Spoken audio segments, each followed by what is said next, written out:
안녕하세요. 우리가 매일 밤 이용하는 기나긴 도로, 그 어둠 속에 무엇이 숨어 있는지 궁금해 본 적 있으신가요? 오늘 이야기는 한 화물차 운전기사에 관한 것입니다. 임신한 아내와 새로운 삶을 시작하려던 그의 여정이 결코 잊을 수 없는 악몽으로 변해버린 이야기죠. 길가의 무언가가 단순히 인사를 건네려던 것이 아니라 그의 아내 뱃속에 있는 것을 원했고 그것을 얻을 때까지 쫓아오기 때문입니다. 준비되셨다면 구독과 알림 설정 부탁드리며 이 소름 끼치는 여정을 함께 떠나보시죠. 이 모든 이야기는 방콕을 벗어나는 긴 도로 위에서 시작됩니다. 수도의 네온 불빛이 북쪽으로 향하는 10륜 대형 트럭의 백미러 속에서 서서히 사라져갑니다. 한번 상상해보세요. 운전대 뒤에는 차이라는 이름의 남자가 앉아 있습니다. 그는 햇볕에 그을린 피부를 가진 전문 운전사지만 그의 눈빛은 굳은 결의로 가득 차 있습니다. 이것은 평범한 운행이 아니라 새로운 삶을 향한 여정입니다. 그의 곁에는 사랑하는 아내 니시 앉아 있습니다. 그녀는 창밖을 내다보며 도로를 감싸 안은 어둠을 바라보지만 그녀의 마음은 희망으로 밝게 빛나고 있습니다. 닛은 임신 4개월 차이며 그들의 첫 아이입니다. 그녀는 종종 미소를 지으며 자신의 배를 부드럽게 쓰다듬곤 했습니다. 그 순간 모든 것이 완벽해 보였습니다. 차 안의 분위기는 가정을 꾸리려는 두 사람의 꿈과 소소한 행복으로 가득했습니다. 차이는 앞길을 주시하면서도 틈틈이 닛을 곁눈질했습니다. 그는 자신이 세상에서 가장 운 좋은 남자라고 느꼈습니다. 이번 장거리 여정은 더 나은 미래에 대한 약속으로 가득했습니다. 치앙마이의 맑은 공기, 방콕처럼 서두를 필요 없는 삶. 그들은 같은 도로 위에 그들만 여행하고 있는 것이 아니라는 사실을 조금도 알지 못했습니다. 그들보다 더 오래된 무언가, 길가의 칠흑 같은 어둠 속에서 조용히 그들의 도착을 기다리고 있는 무언가가 있었습니다. 여러분은 그들이 가장 먼저 무엇과 마주쳤을 거라고 생각하시나요? 방콕 지역을 벗어난 지 꽤 되었을 때 길가의 불빛이 드물어지기 시작했습니다. 차이는 약속된 대로 한 휴게소로 차를 돌렸습니다. 그곳에는 이미 다른 화물차 한 대가 기다리고 있었습니다. 수많은 세월의 풍파를 겪은 듯한 구형 트럭이었죠. 그리고 그 차에서 내린 사람은 바로 차이의 아버지 렉 아저씨였습니다. 렉 아저씨는 말수가 적고 강인한 성격의 베테랑 트럭 운전사였습니다. 그의 눈빛은 세상사를 통달한 사람처럼 날카로웠습니다. 그는 차이의 차로 곧장 걸어와 창문을 가볍게 두드렸습니다. 차이와 닛은 서둘러 내려 인사를 드렸습니다. 렉 아저씨는 인사를 받으며 고개를 끄덕였습니다. 그는 임신한 닛을 보며 약간 부드러워진 눈빛으로 바라보더니 위도 주머니에서 무언가를 꺼냈습니다. 그것은 정성껏 축성된 작은 딱그릇 주술적 부적이었습니다. 그는 그것을 차이에게 건네며 낮지만 단호한 목소리로 말했습니다. 차에 두거라. 그뿐이었습니다. 더 이상의 설명은 없었습니다. 차이는 딱그릇을 받아 손에 쥐었습니다. 금속의 차가운 감촉과 설명할 수 없는 어떤 기운이 느껴졌습니다. 닛은 시아버지께 다시 한번 손을 모아 감사의 인사를 드렸습니다. 그녀는 이 보이지 않는 보호에 이상하게도 마음이 놓였습니다. 렉 아저씨는 귀신이나 초자연적인 것에 대해 아무 말도 하지 않았지만 그의 행동은 100마디, 1000마디 말보다 더 분명했습니다. 마치 그는 앞길에 위험한 커브나 움푹 파인 도로만 있는 것이 아니라 그보다 더 위험한 무언가가 밤 여정의 어둠 속에 숨어 있다는 것을 알고 있는 듯 했습니다. 여러분은 어떠신가요? 이런 작은 주술품이 보이지 않는 힘에 저항할 수 있다고 믿으시나요? 음악 시간은 흘러 자정이 되었습니다. 피로가 차이의 눈꺼풀을 무겁게 짓누르기 시작했습니다. 닛 역시 계속해서 자다 깨다를 반복했습니다. 마침내 차이는 눈을 좀 붙일 곳을 찾아야겠다고 결심했습니다. 그의 눈에 꽤 낡아 보이는 길가 휴게소를 가리키는 작은 표지판이 들어왔고 그는 주저없이 핸들을 꺾어 들어갔습니다. 하지만 트럭 바퀴가 그곳의 자갈밭에 닿는 순간 주변의 분위기는 완전히 달라졌습니다. 이곳은 형언할 수 없을 정도로 황량했습니다. 휴게소의 중심인 국밥집은 불이 꺼져 있었고 몇 안 되는 가로등에서 나오는 희미한 주황색 불빛만이 텅 빈 넓은 주차장을 비추고 있었습니다. 이상할 정도로 조용했습니다. 다른 차는 한 대도 주차되어 있지 않았고 들리는 소리라고는 자신의 차 엔진 소리와 길가 풀숲에서 우러대는 귀뚜라미 소리뿐이었습니다. 주차장 중앙에는 거대한 나무가 악마의 팔처럼 가지를 뻗어 방문객을 맞이하고 있었습니다. 차이는 주차장 앞쪽 구역이 철제 바리케이드로 막혀 있어 주차장 맨 끝 구석진 곳까지 차를 몰아야 했습니다. 그 때문에 그들은 더욱 고립된 느낌을 받았습니다. 닛 역시 차 안의 에어컨 때문이 아닌 오싹한 한기를 느꼈습니다. 그녀는 담요를 더 굳게 여미고 남편에게 낮은 목소리로 물었습니다. 여기 좀 이상하게 무서워요, 오빠. 차이는 동의하며 고개를 끄덕일 수밖에 없었습니다. 하지만 극심한 피로 때문에 그는 잠시 쉬는 것은 괜찮을 거라고 생각했습니다. 하지만 두 사람의 시선은 저 멀리 외따로 서 있는 작은 건물에 닿았습니다. 그 거대한 나무 그늘에 잠겨있는 낡은 목조 화장실이었습니다. 차이가 엔진을 끄자 정적이 모든 것을 지배했습니다. 숨 막힐 정도로 무거운 침묵이었습니다. 들리는 것은 가슴 속에서 뛰는 자신의 심장 소리뿐이었습니다. 차이는 의자를 살짝 뒤로 젖히고 잠시 눈을 붙일 생각이었습니다. 하지만 눈을 감기 전 그는 무심코 주차장 끝에 있는 낡은 목조 화장실 쪽으로 시선을 던졌습니다. 그리고 바로 그 순간 그가 그것을 보았습니다. 화장실로 이어지는 작은 개울을 가로지르는 목조 다리 위에 누군가 서 있었습니다. 처음에는 차이가 헛것을 본 줄 알았습니다. 아마 나중에 온 다른 운전사일 거라고 생각했죠. 그는 눈을 비비고 다시 한번 집중해서 바라보았습니다. 희미한 어둠 속의 그 형체는 남자였습니다. 조각상처럼 미동도 없이 가만히 서 있었습니다. 하지만 보면 볼수록 차이는 무언가 심각하게 잘못되었다는 것을 느꼈습니다. 신체 비율이 이상했습니다. 목 위부터 머리가 있어야 할 부분이 텅 비어 있었습니다. 그곳에는 아무것도 없었습니다. 머리 없이 서 있는 한 남자의 형체였습니다. 차이의 온몸에 소름이 돋았습니다. 숨이 목구멍에서 턱 막혔습니다. 소리를 지르고 싶었지만 목소리는 가슴에 맺혔고 몸은 마치 얼어붙은 것처럼 움직일 수 없었습니다. 그는 천천히, 아주 천천히 옆에 앉은 닛을 돌아보았습니다. 그리고 그가 본 광경에 심장이 냈을 뻔했습니다. 닛은 잠들어 있지 않았습니다. 그녀 역시 다리 위에 머리 없는 형체를 뚫어지게 쳐다보고 있었습니다. 그녀의 얼굴은 창백했고 입술은 가늘게 떨렸으며 두 눈은 극도의 공포로 크게 뜨여 있었습니다. 두 사람은 같은 것을 보았고 아무도 감히 한마디도 소리내지 못했습니다. 시간은 영원처럼 흘러갔습니다. 두 사람은 차 안에서 몸이 굳은 채 앉아 숨소리조차 크게 내지 못했습니다. 그러다 다리 위에 머리 없는 형체가 어둠 속으로 스르르 사라져버렸습니다. 그것은 사라졌지만 공포는 조금도 사라지지 않았습니다. 오히려 그들의 가슴 속에 더욱 빽빽하게 들어찼습니다. 이제 그들은 이곳에 무언가가 실제로 있다는 것을, 환상이 아니라는 것을 알았기 때문입니다. 그리고 최악의 상황이 벌어졌습니다. 닛이 차이를 돌아보았습니다. 그녀의 얼굴은 빗기 없이 하얗고 이마에는 작은 땀방울이 송골송골 맺혀 있었습니다. 그녀는 거의 알아들을 수 없을 정도로 떨리는 목소리로 말했습니다. 오빠, 닛, 정말 더는 못 참겠어요.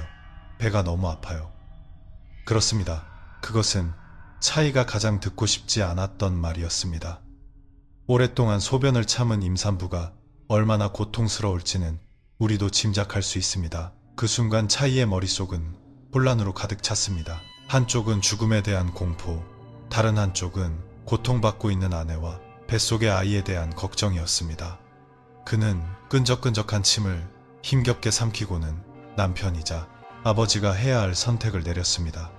그는 닛의 손을 가볍게 쥐며 말했습니다. 오빠가 데려다 줄게. 무서워하지 마. 그 자신의 목소리조차 떨리고 있었지만 말입니다. 차이는 차 안에서 찾을 수 있는 가장 크고 무거운 손전등을 움켜쥐었습니다. 마치 그것이 인생의 마지막 무기인 양 굳게 쥐었습니다. 그는 차 문 잠금을 풀었습니다. 딸깍하는 기계음이 어둠 속에서 총성처럼 울려 퍼졌습니다. 그리고 그는 천천히 차 문을 열고 밖의 어둠과 소름 끼치는 냉기에 맞섰습니다. 음악차에서 화장실로 가는 한 걸음 한 걸음이 족쇄를 찬 것처럼 무거웠습니다. 차이는 손전등 불빛을 사방으로 비추며 마치 살아 움직이는 듯한 칠흑 같은 어둠을 갈랐습니다. 불빛에 나무와 나뭇잎에 그림자가 악마가 춤을 추는 것처럼 흔들렸습니다. 그들의 발이 낡은 목조 다리를 밟자 나무가 삐걱거리는 소리가 심장이 철렁할 정도로 크게 울렸습니다. 그 다리는 머리 없는 형체가 서 있던 바로 그 다리였습니다. 두 사람은 서둘러 다리를 건넜습니다. 화장실 앞에 도착하자 곰팡내와 퀴퀴한 냄새가 코를 찔렀습니다. 안은 상상했던 것보다 더 끔찍했습니다. 썩은 나무 벽은 축축하고 검은 곰팡이 자국으로 가득했고 시멘트 바닥은 끈적거렸습니다. 중앙에는 녹조류로 뒤덮인 커다란 물탱크가 놓여 있었습니다. 닛은 화장실 칸 중 하나로 달려들어갔지만 감히 문을 닫지 못했습니다. 문을 살짝 열어둔 채로 있었기에 차이는 아내를 위해 입구를 지키며 화장실의 어둠에 등을 돌리고 서 있어야 했습니다. 그의 심장은 전쟁터의 북소리처럼 미친 듯이 뛰었습니다. 그때였습니다. 쨍그랑 하는 소리가 아무런 예고 없이 정적을 깨뜨렸습니다. 화장실 반대편 구석에 엎어져 있던 플라스틱 물바가지 하나가 저절로 떠오르더니 맹렬한 속도로 날아와 차이 옆 벽에 부딪혀 산산조각이 났습니다. 차이는 소스라치게 놀라며 휙 돌아섰습니다. 하지만 그가 무슨 일이 일어났는지 파악하기도 전에 닛의 찢어지는 비명소리가 화장실 칸 안에서 터져나왔습니다. 오빠 뒤에! 음악 닛의 비명소리가 끝나자 차이는 더 이상 뒤를 돌아볼 용기가 없었습니다. 본능이 그에게 단 한 가지 도망치라고 명령했습니다. 그는 아내의 팔을 붙잡아 힘껏 끌어당겼습니다. 두 사람은 비틀거리며 그 끔찍한 화장실에서 죽을 힘을 다해 도망쳐 나왔습니다. 차이의 손에 들린 손전등, 불빛이 미친 듯이 흔들리며 아무것도 제대로 비추지 못했습니다. 그들의 심장 소리가 귀에서 쿵쾅거려 다른 소리는 거의 들리지 않았습니다.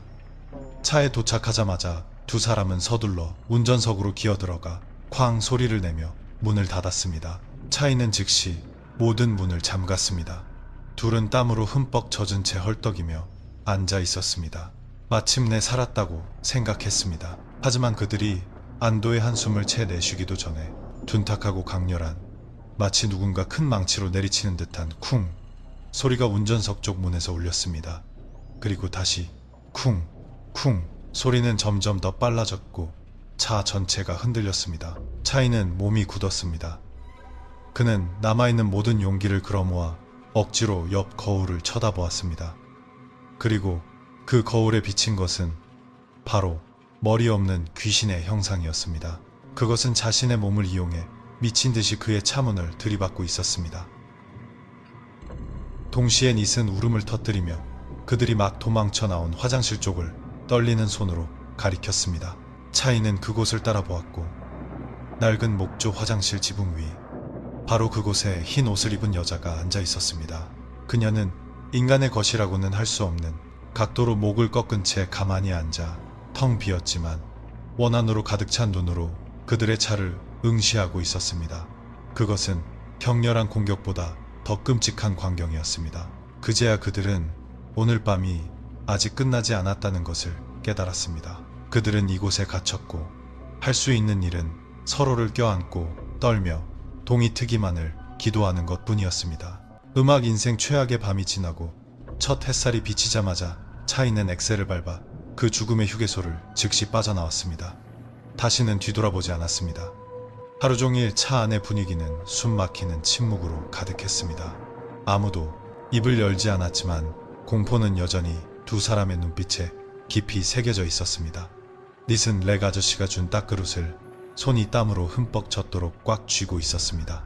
그들은 목적지에 도착하기 위해 최대한 시간을 단축하며 계속해서 차를 몰았습니다. 하지만 어둠이 다시 깔리기 시작할 무렵 차가 람방주를 지날 때 운명은 다시 한번 그들에게 장난을 치는 듯 했습니다. 칠흑 같던 하늘이 열리며 차이가 평생 겪어본 중 가장 격렬한 뇌우로 변했습니다. 하늘에 구멍이라도 뚫린 듯 비가 쏟아져 한 치 앞도 보이지 않았습니다. 천둥 소리가 숲을 뒤흔들며 무섭게 울려 퍼졌습니다. 차이는 억지로 운전을 계속하려 했지만 결국 너무 위험해서 포기해야 했습니다. 그는 간신히 보이는 첫 번째 길가 휴게소로 차를 꺾었습니다. 그곳은 마치 산사태에 반쯤 삼켜진 듯한 작은 진흙공터였습니다. 이곳은 첫 번째 장소보다 더 외롭고 무서웠습니다. 사방에는 빗줄기 속에서 위협적으로 서 있는 거대한 나무들 뿐이었고, 공터 중앙에는 어마어마한 크기의 고대 보리수나무가 우뚝 솟아 있었습니다. 그것은 너무나 커서 소름이 돋을 정도였습니다. 그 뿌리는 거대한 뱀처럼 땅 전체를 파고들었고, 가지는 마치 악마의 손이 그들의 차를 감싸 안으려는 듯 사방으로 뻗어 있었습니다. 차이는 차를 세우고 엔진을 껐습니다. 빗소리와 천둥 소리만이 간간히 깨뜨리는 정적 속에서 그들은 그 거대한 나무에 깃든 무언가에게 감시당하고 있는 듯한 느낌을 받았습니다. 두 사람은 어둠 속에서 가만히 앉아 있었습니다. 차 지붕을 두드리는 빗소리와 간헐적으로 울리는 번개불만이 침묵을 깨뜨렸습니다. 번개가 칠 때마다 섬광이 거대한 보리수나무와 주변의 울창한 숲의 모습을 순식간에 드러냈습니다. 그것은 아름다우면서도 동시에 끔찍한 광경이었습니다. 차이는 억지로 눈을 감으려 했지만 닛은 그럴 수 없었습니다. 그녀의 시선은 마치 무언가에 이끌린 듯 그 보리수나무에 고정되어 있었습니다. 그리고 평소보다 길게 번개가 번쩍이는 순간 닛은 그것을 보았습니다. 거대한 보리수나무 뒤편으로 흰색의 무언가가 아주 작게 보였습니다. 그녀의 심장이 발끝까지 떨어졌습니다. 그녀는 눈도 깜빡이지 않고 다음 섬광을 기다리며 뚫어지게 쳐다보았습니다. 그리고 다시 번개가 쳤을 때 그 모습은 더 선명해졌습니다. 한 여자의 얼굴이었습니다. 창백한 얼굴, 흠뻑 젖어 뺨에 달라붙은 칠흑 같은 긴 머리. 그녀는 나무 뒤에서 모습을 드러내고 있었습니다. 그녀의 두 눈은 텅 빈 구멍처럼 검었고 그들의 차를 똑바로 응시하고 있었습니다. 닛은 목구멍에서 작게 비명을 지르며 남편의 팔을 꽉 잡았습니다. 오빠, 저기 있어? 차이가 아내의 떨리는 손가락이 가리키는 곳을 따라보았을 때 그 역시 다음 번갯불 속에서 그 악마 같은 얼굴을 보게 되었습니다. 그것은 이전 휴게소의 그 여자 귀신이었습니다. 그들을 따라온 것입니다. 그리고 충격이 가시기도 전에 퍽 하는 소리가 차 옆에서 크게 울렸습니다. 무언가가 그들의 차에 세게 부딪힌 것입니다. 두 사람은 놀라서 소스라치게 몸을 떨었습니다. 이제 분명해졌습니다. 이 악령은 단지 지켜보는 것이 아니라 그들을 공격하기 시작한 것입니다. 음악 그 공격 이후 두 사람은 그것이 언제 다시 나타날지 기다리며 보리수나무 뒤편을 뚫어지게 쳐다보았습니다. 하지만 아니었습니다. 다음 번갯불 속에서 그 여자의 형체는 사라져버렸습니다. 완전히 사라졌습니다. 다시 찾아온 침묵은 이전보다 더 무서웠습니다. 이제 그들은 그것이 떠난 것이 아니라 단지 기다리고 있다는 것을 알았기 때문입니다. 그때였습니다. 차이의 시야 끝에 무언가 움직이는 것이 포착되었습니다. 하지만 땅이 아니었습니다. 나무 위, 더 높은 곳이었습니다.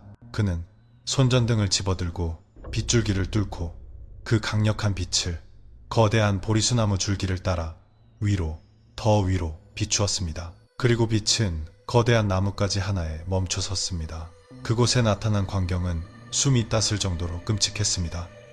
흰 옷을 입은 그 여자의 형체가 그곳에 있었습니다. 하지만 서 있는 것이 아니었습니다. 그녀는 거꾸로 매달려 있었습니다. 몸이 뒤집혀 아래로 향해 있었고 두 다리는 하늘을 향한 채 몸통과 머리는 땅을 향해 수직으로 늘어져 있었습니다. 흠뻑 젖은 그녀의 긴 머리카락은 거의 땅에 닿을 듯 길게 늘어져 바람에 따라 부드럽게 흔들렸습니다. 그것은 자연의 법칙에 도전하고 뒤틀린 광기 어린 모습이었습니다. 그리고 그들이 정신을 차리기도 전에 그녀의 입이 비인간적으로 넓게, 아주 넓게 벌어졌습니다. 그리고 그녀는 결코 인간의 목소리라고 할 수 없는 비명을 질렀습니다. 그것은 신경을 파고드는 날카로운 고음이었습니다. 고막이 산산조각 날 것처럼 시끄러웠습니다. 차이와 닛은 거의 반사적으로 두 손으로 귀를 막았습니다. 고통이 머리 전체로 퍼져나갔습니다. 그것은 단순한 소리가 아니라 그들을 직접적으로 공격하는 무기였습니다. 고막을 찢을 듯한 비명 소리가 기억에서 채 사라지기도 전에 새로운 위협이 또다시 나타났습니다. 마치 오늘 밤 그들을 맞이하기 위해 지옥의 문이 열린 것 같았습니다. 공황 상태에 빠진 차이의 시선이 진흙공터 다른 한쪽에 있는 낡고 허물어져가는 오두막 근처에서 움직이는 무언가를 포착했습니다. 다시 한번 번개가 번쩍였을 때 그 섬광은 그들의 심장을 잠시 듣게 하는 정체불명의 형체를 드러냈습니다. 그것은 머리부터 발끝까지 온몸이 하얀 천으로 감싸인 형체였습니다. 목, 몸통, 발목 부분이 밧줄로 묶여 있었습니다. 어떤 이들은 프라이 헛개미라고 부르는 흰 천에 쌓인 귀신이었습니다. 그것은 처음에는 가만히 서 있다가 움직이기 시작했습니다. 걷는 것이 아니었습니다. 그것은 튕기거나 뛰는 방식으로 그들의 차에 천천히 하지만 꾸준히 다가왔습니다. 그것은 부자연스럽고 가장 끔찍한 움직임이었습니다. 닛은 몸이 굳었습니다. 그녀는 눈을 크게 뜨고 하얀 천에 쌓인 형체가 점점 더 가까이 다가오는 것을 바라보았습니다. 마침내 그것이 차 앞에서 보이지 않는 사각지대로 들어왔을 때 닛은 숨을 참았습니다. 그리고 바로 다음 순간 누런 얼룩이 쓴 하얀 천에 쌓인 그것의 얼굴이 그녀가 앉은 쪽 창문에 불쑥 나타나 바싹 달라붙었습니다. 천에서 스며나온 액체의 얼룩과 그것의 숨결이 유리에 서려 김이 될 정도로 가까웠습니다. 그 순간 닛의 이성이 끊어졌고 진짜 비명소리가 그녀의 목구멍에서 터져 나왔습니다. 음악 아침 햇살이 어둠과 밤의 괴물들을 몰아내자 그들은 더 이상 지체하지 않았습니다. 차이는 아내를 데리고 즉시 그 숲을 빠져나왔습니다. 남은 여정은 침묵으로 가득했습니다. 두 사람은 공포의 여운에 잠겨 있었습니다. 마침내 그들의 트럭 바퀴가 아유타야 주의 도로에 닿았습니다. 그들의 임시 목적지, 아주 평범해 보이는 작은 임대주택, 그곳은 안전한 곳이어야 했습니다. 모든 악몽의 끝이어야 했습니다. 두 사람은 병자처럼 지친 상태로 차에서 내렸습니다. 몸은 쇠약해졌고 마음은 산산조각 났습니다. 그들은 집 안으로 들어가 문을 닫았고 마침내 안전이라는 단어의 의미를 느낄 수 있었습니다. 튼튼한 벽과 머리를 보호해주는 지붕은 연약하기 그지없던 트럭 운전석과는 너무나 달랐습니다. 닛은 차가운 나무 바닥에 주저앉았고 차이는 마실 물을 가지러 갔습니다. 마침내 그들은 살아남았습니다. 하지만 그때 갑자기 닛이 고통스러운 비명을 질렀습니다. 그녀는 비명을 지르며 배를 움켜쥐었고 몸은 고통으로 구부러졌습니다. 오빠, 도와줘. 배가 아파. 차이는 서둘러 달려가 아내를 부축했습니다. 그의 얼굴은 이전보다 더 끔찍한 새로운 공포의 물결에 창백해졌습니다. 그것은 평범한 복통이 아니었습니다. 안에서부터, 그녀의 자궁 안에서부터 오는 격렬한 경련이었습니다. 그때 차이는 깨달았습니다. 그 악령들이 단지 따라온 것이 아니라 무언가를 되찾으러 따라왔을지도 모른다는 것을. 음악 통증이 둔한 느낌으로 가라앉자 닛은 극심한 피로감에 차이와 함께 잠이 들었습니다. 그들은 물에 빠진 사람처럼 깊은 잠에 빠졌습니다. 더 이상 아무것도 그들을 방해할 수 없을 것 같은 어둠 속으로 가라앉았습니다. 하지만 그날 밤 깊은 정적 속에서 닛은 깨어났습니다. 아니, 정확히는 그녀의 의식만 깨어났다고 해야 할 겁니다.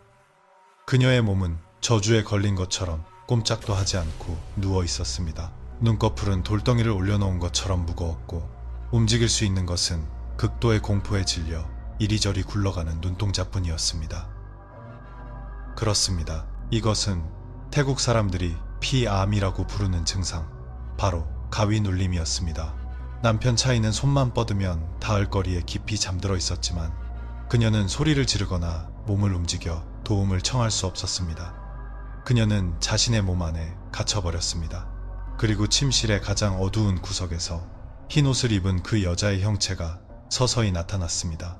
그것은 그곳에 서서 원한에 불타는 눈으로 그녀를 응시하고 있었습니다.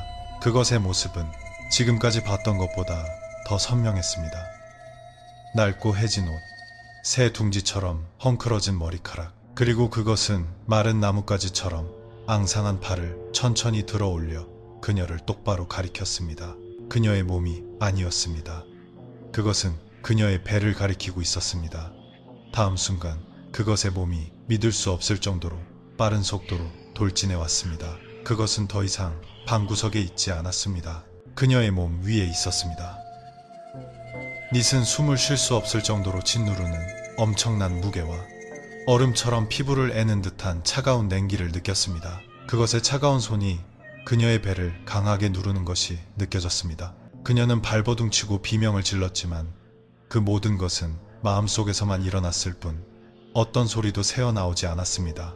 음악 닛은 다음날 아침 눈을 떴습니다. 햇살이 방 안으로 쏟아져 들어오며 악몽이 끝났다고 위로하는 듯 했습니다. 그녀는 천천히 몸을 일으켜 앉았습니다.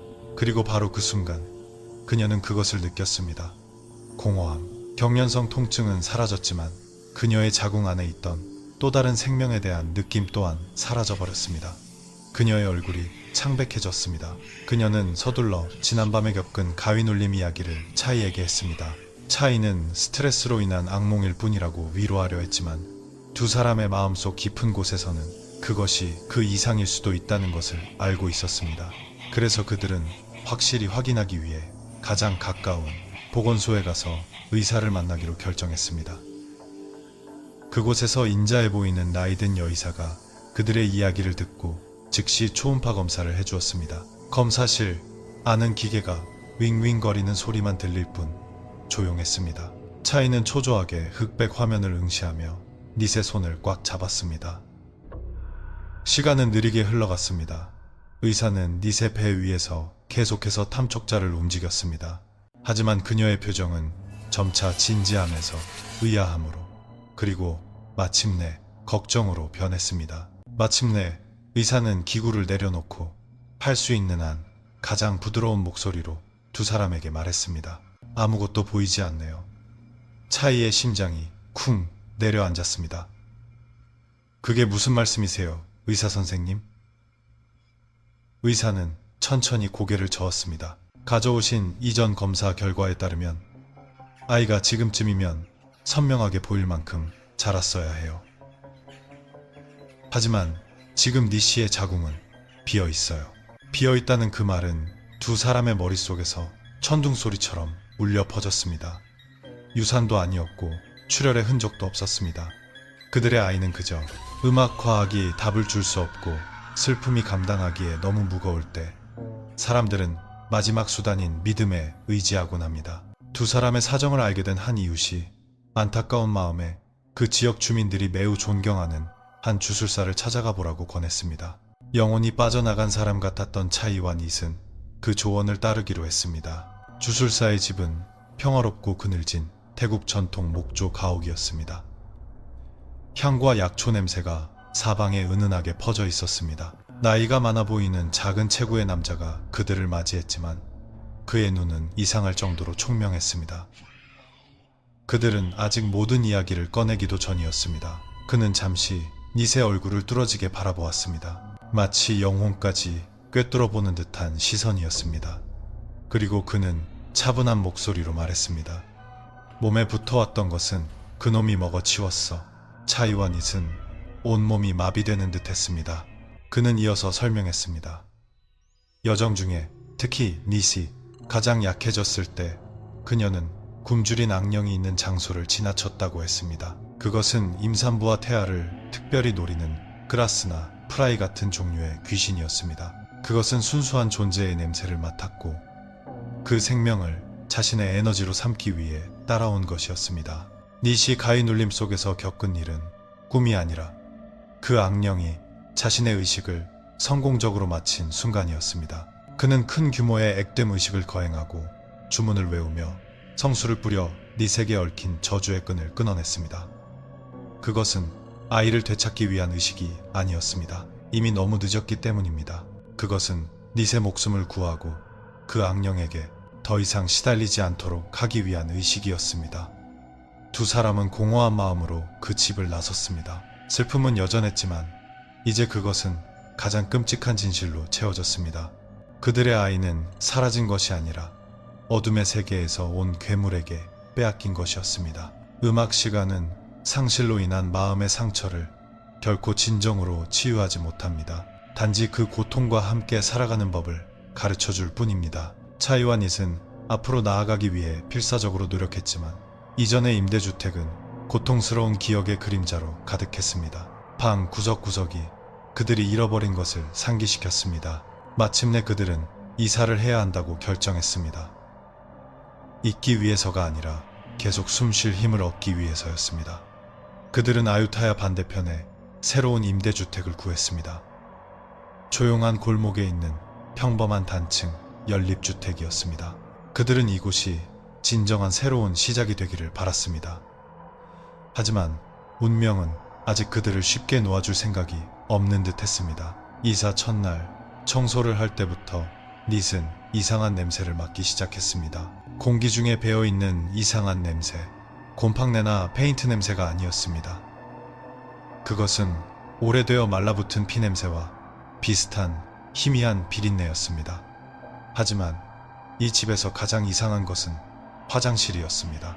그것은 벽으로 중간이 막혀 건식과 습식, 공간을 나눈 긴 형태의 화장실이었습니다. 하지만 그 벽은 천장까지 닿지 않았습니다. 위쪽에 커다란 공간이 남아 있었습니다. 보기만 해도 숨이 막히는 디자인이었습니다. 마치 화장실에 있는 사람이 항상 위에서 감시당할 수 있는 것처럼 말입니다. 그들은 애써 아무것도 아니라고 생각하려 했습니다. 아마도 그저 피곤하고 지난 일 때문에 예민해진 것뿐이라고. 하지만 누가 알았을까요? 어쩌면 이 집 자체가 끔찍한 기억을 간직하고 있고 언젠가 그들에게 그 이야기를 들려줄 날을 기다리고 있었을지도 모른다는 것을. 음악 두 사람의 상처 입은 마음을 위로하기 위해 차이의 여동생 댕과 막내 동생 너희가 임시로 함께 살게 되었습니다. 동생들의 웃음소리와 대화는 묘지처럼 조용했던 집에 다시 활기를 불어넣어 주었습니다. 하지만 그 평화는 오래가지 않았습니다. 가장 먼저 이상한 일을 겪은 사람은 차이나 닛이 아닌 댕이었습니다. 사건은 대낮에 일어났습니다.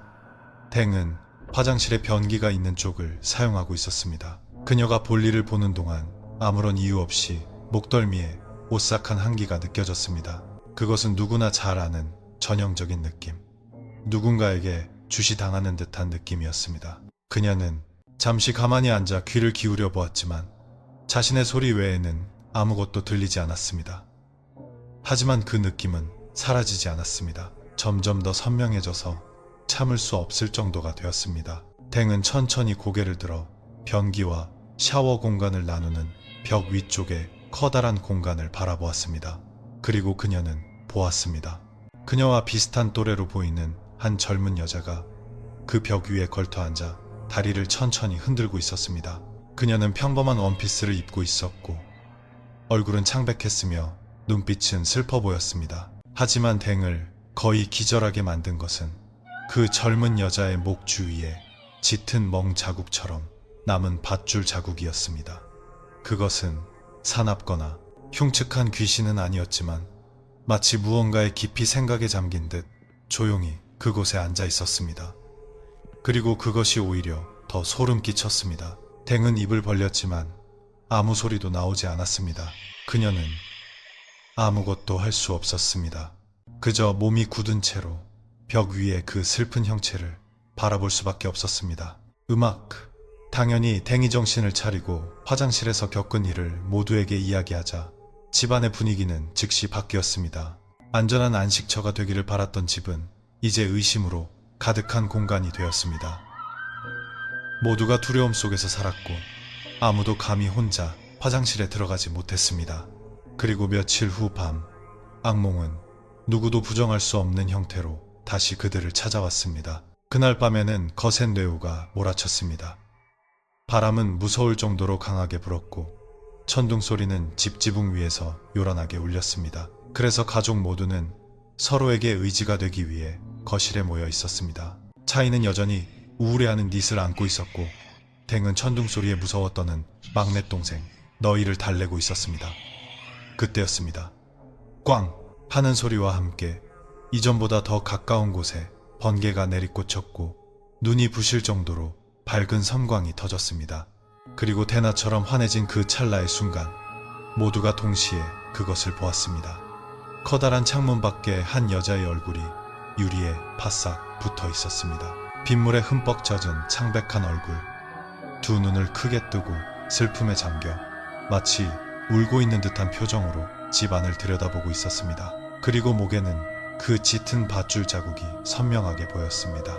그 모습은 번갯불이 꺼지기 전 아주 잠시 나타났다가 어둠과 함께 침묵 속으로 사라졌습니다.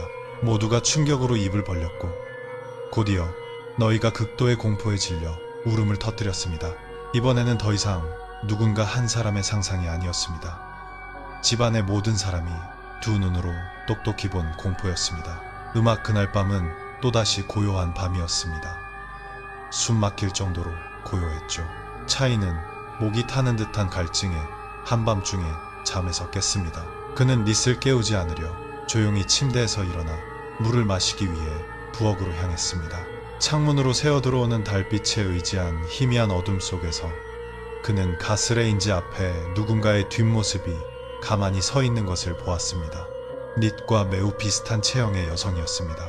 차이는 아내가 자신처럼 잠 못 이루고 마음을 진정시키기 위해 따뜻한 것을 마시러 나왔을 거라고 생각했습니다. 사랑과 걱정스러운 마음에 그는 조용히 뒤로 다가갔습니다. 그녀를 뒤에서 안아주며 놀라게 해줄 작정이었습니다. 그는 그녀의 어깨에 가볍게 손을 얹고 그녀의 이름을 속삭였습니다. 닛, 뭐하고 있어? 그 형체는 살짝 움찔하더니 천천히 뒤를 돌아보았습니다. 그리고 그와 눈을 마주친 얼굴은 닛의 얼굴이 아니었습니다.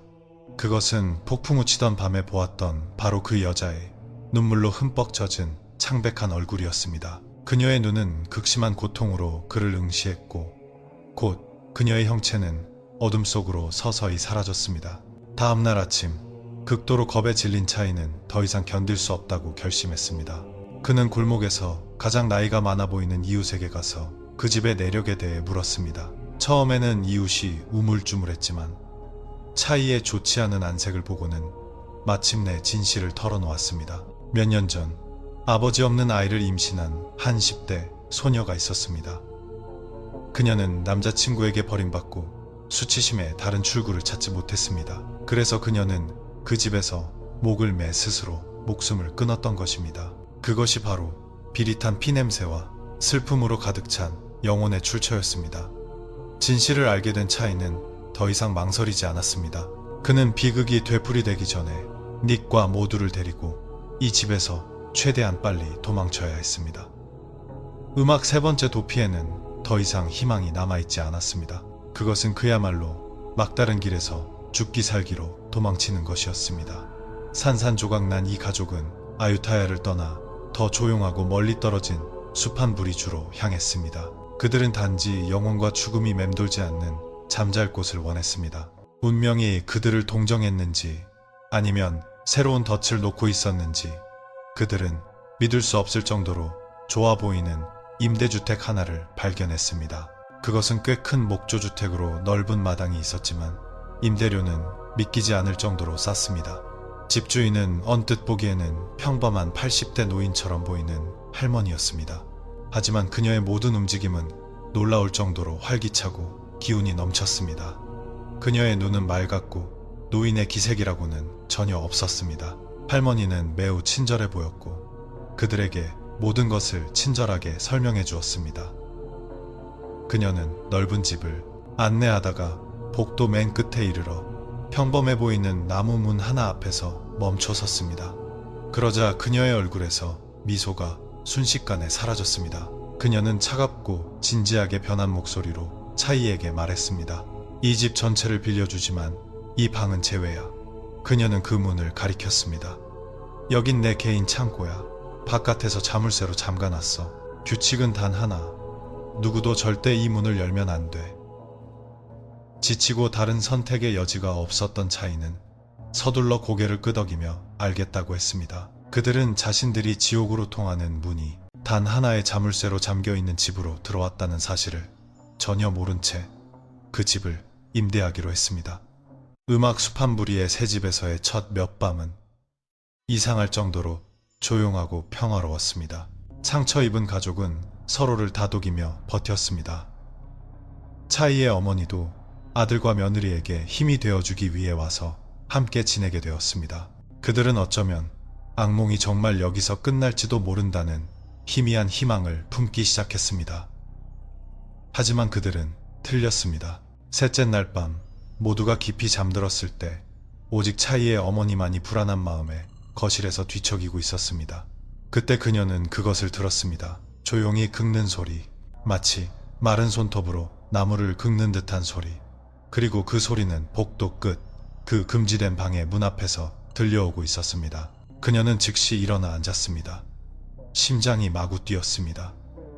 긁는 소리는 멈추고 대신 조용한 딸깍 소리와 함께 나무가 삐걱거리는 소리가 들렸습니다. 밖에서 잠겨있던 문고리가 저절로 천천히 열렸습니다. 그리고 그 문이 동굴 입구처럼 칠흑 같은 어둠 속으로 활짝 열렸습니다. 그리고 그 어둠 속에서 걸어 나온 것은 인간도 그들이 이전에 만났던 것과 같은 귀신도 아니었습니다. 그것은 뼈가 다 보일 정도로 앙상하고 키가 큰 형체였습니다. 그 피부는 칠흑같이 검어서 주변의 어둠과 하나가 될 정도였습니다. 그것은 걷지 않았습니다. 그것은 거미처럼 비정상적으로 긴 팔다리로 움직였습니다. 그 형체는 조용히 벽까지 기어오더니 아무렇지 않게 벽을 타고 올라갔습니다. 그것은 중력을 거슬러 천장으로 올라가 커다란 티크나무 옷장 위에 멈춰섰습니다. 그리고 옷장 위 칠흑 같은 어둠 속에서 한 쌍의 새빨간 눈이 불타오르며 아래에서 몸이 굳은 채 앉아있는 차이의 어머니를 응시했습니다. 마치 사냥꾼이 새로운 먹잇감을 노려보는 것처럼 가만히 음악 차이의 어머니가 금지된 방에서 온 괴물과 마주친 그날 밤 이후 집 전체는 공포가 뒤섞인 침묵에 휩싸였습니다. 모두가 자신의 집에서 죄수처럼 지냈습니다.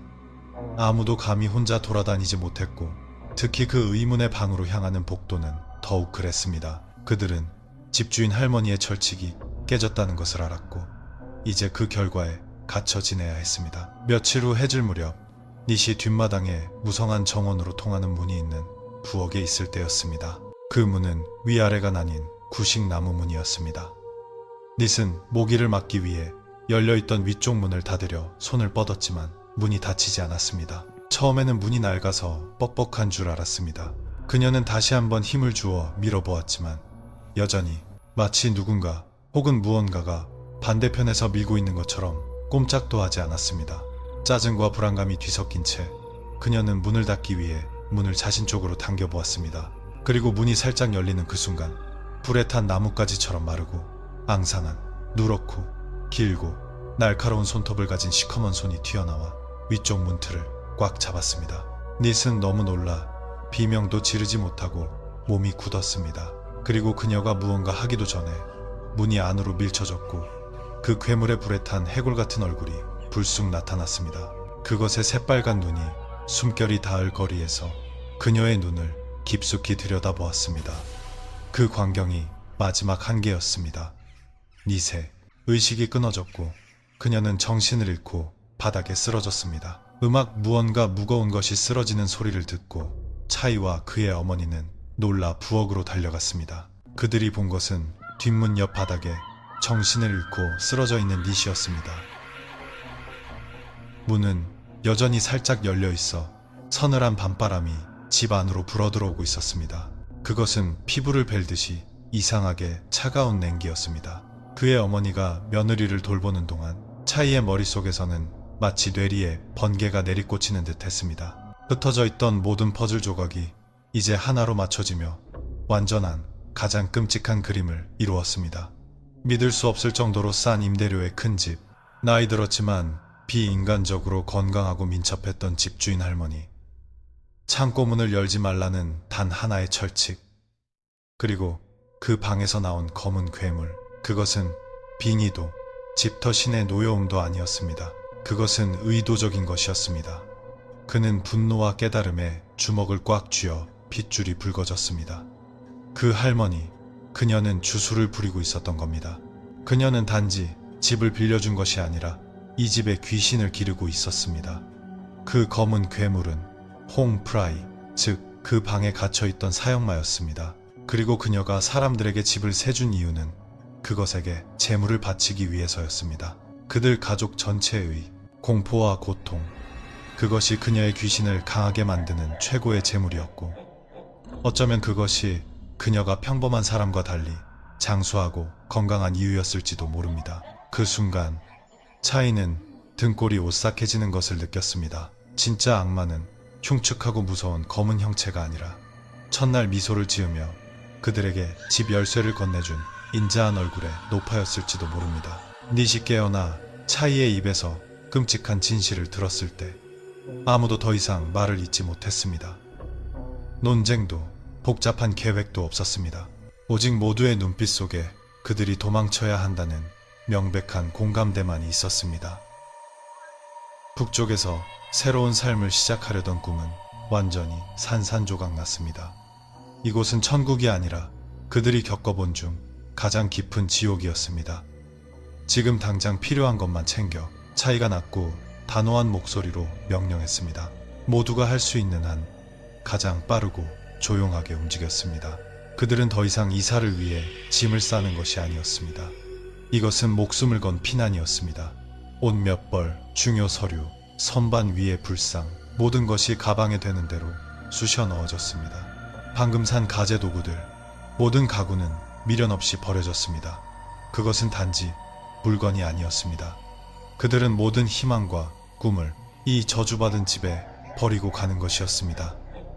차이는 모두에게 가장 조용히 집 앞에 주차된 트럭에서 기다리라고 말했습니다.